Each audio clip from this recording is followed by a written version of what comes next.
తెలుస్తూ ఉంది. ముఖ్యంగా గ్రేటర్ వరంగల్ నగరంలో ఉన్నటువంటి రోడ్లన్నీ పూర్తిగా ఎండకు మాడిపోతున్నటువంటి సందర్భం కనబడుతుంది. ఎండకు బయటికి రావాలంటే కూడా ఒక్కొక్కరు భయభ్రాంతులకు గురవుతున్న పరిస్థితి కనబడుతుంది. ముఖ్యంగా తమ సొంత వాహనాల్లో తప్ప కాలినడకన కానీ మోటార్ వెహికల్ మీద కానీ సైకిళ్ళ మీద కానీ రావాలంటే చాలా జంకుతున్నారు. తమకు సంబంధించినటువంటి సేఫ్టీ ప్రికాషన్స్ తీసుకున్నాకనే బయటికి రావాలని చెప్పేసి ఒకవైపు అధికారులు చెప్తున్నటువంటి సందర్భం కనబడుతుంది. ఒకవైపు 42 డిగ్రీల సెంటీగ్రేడ్తో పాటు 43 వరకు కూడా ఉష్ణోగ్రతలు వేడెక్కిపోతున్నాయి. ఇప్పటికే బాణుడి బగబగకైతే పెద్ద ఎత్తున ఎవరైతే జనాలు అయితే బెంబేలెత్తిపోతున్నటువంటి సందర్భం కనబడుతుంది. ముఖ్యంగా గ్రేటర్ వరంగల్ నగరంతో పాటు ఉమ్మడి వరంగల్ జిల్లా వ్యాప్తంగా కూడా జనాలు పూర్తిగా అప్రమత్తం అవుతున్నారు. అదేవిధంగా అధికారులు కూడా పూర్తిగా అప్రమత్తం అవుతున్నారు. ముఖ్యంగా బయటికి వచ్చే సమయంలో అన్ని ప్రికాషన్స్ తీసుకోవాలని చెప్పేసి వైద్యులు కూడా సలహాలు సూచనలు ఇస్తున్నటువంటి సందర్భం కనబడుతుంది. ఇక బాణుడి బగకు ఇప్పుడిప్పుడే ఏదైతే జనాలు అయితే పూర్తిగా కోలుకోలేకపోతున్నారు. ఇంకా ఈ మాసంలోనే ఈ విధంగా ఉంటే మే నెలలో మాత్రం ఇంకా బాణుడి ప్రతాపం పెరిగే అవకాశం కనబడుతుందని చెప్పేసి పెద్ద ఎత్తున ఇక్కడ వైద్యులు ఇప్పుడు చెప్తున్నటువంటి అంశం కనబడుతుంది. ఇక ముఖ్యంగా గ్రేటర్ వరంగల్ నగరంలో ఉన్నటువంటి 66 డివిజన్లో పరిస్థితి ఏ విధంగా ఉంది, ఇక్కడ ఉన్నటువంటి బాణుడి బగబగకైతే ఇక్కడ నగరవాసులు ఎలా బెంబేలెత్తిపోతున్నారు, వరంగల్ నగరంలో ఉన్నటువంటి కొంతమంది మనతో ఉన్నారు, వాళ్ళని అడిగి తెలుసుకునే ప్రయత్నం చేద్దాం.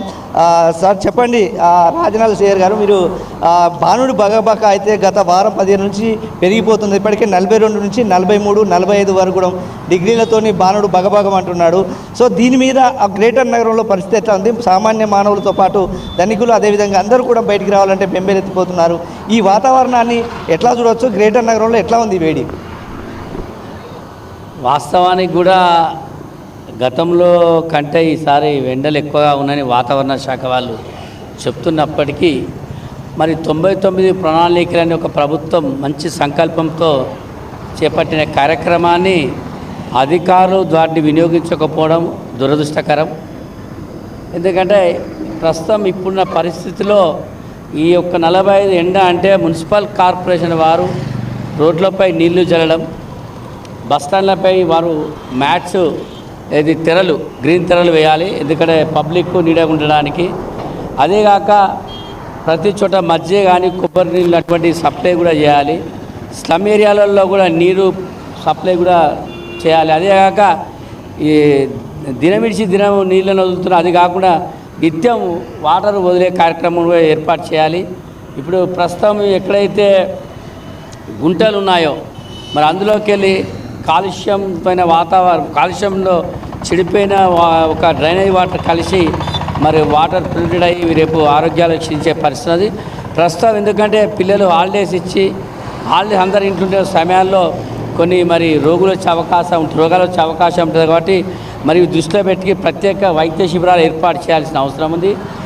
ఎందుకంటే ఇప్పుడు పవర్ ఎక్కువ ఉండడంతో కొన్ని షార్ట్ సర్క్యూట్స్ అయ్యి బస్సులు కానీ వాహనాలు కానీ మరి అగ్ని ప్రమాదం గురే పరిస్థితుల్లో మరి అగ్నిమాపకాలను కూడా అధికారులను కూడా అప్రమత్తంగా ఉండాల్సిన అవసరం ఉంది. మరి ఇవన్నీ కూడా మున్సిపల్ కార్పొరేషన్ ఎప్పటికప్పుడు వీటిని తెచ్చి క్లియర్ చేయాల్సిన బాధ్యత. కానీ ఈరోజు చూస్తే మున్సిపల్ కార్పొరేషన్ అనేది అట్టర్ ఫ్లాప్ అయింది.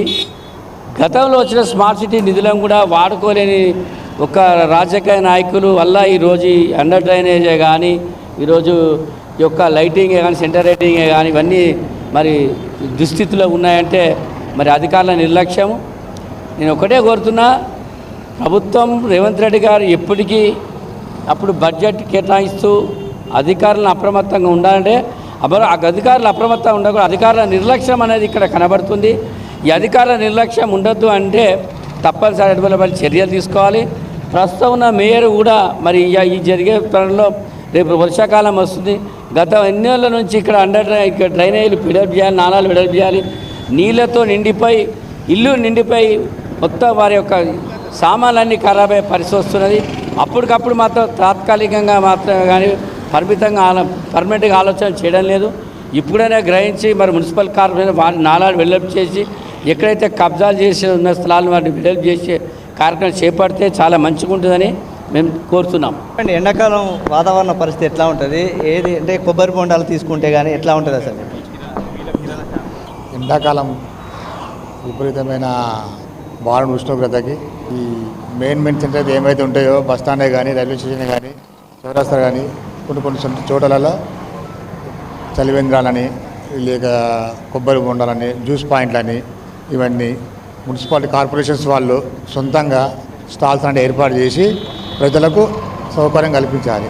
రైట్, ఈ విధంగా నగరవాసులు చెప్తున్నారు. మొత్తంగా గ్రేటర్ వరంగల్ నగరంతో పాటు ఉమ్మడి వరంగల్ జిల్లా వ్యాప్తంగా ఎండలు మండిపోతున్నాయి. దీని మీద అధికారులు అప్రమత్తంగా ఉండాలి, అదేవిధంగా పబ్లిక్ కూడా అప్రమత్తంగా ఉండాలని కోరుతున్నటువంటి అంశం అయితే వరంగల్లో ఉందని చెప్తుంది. ఇది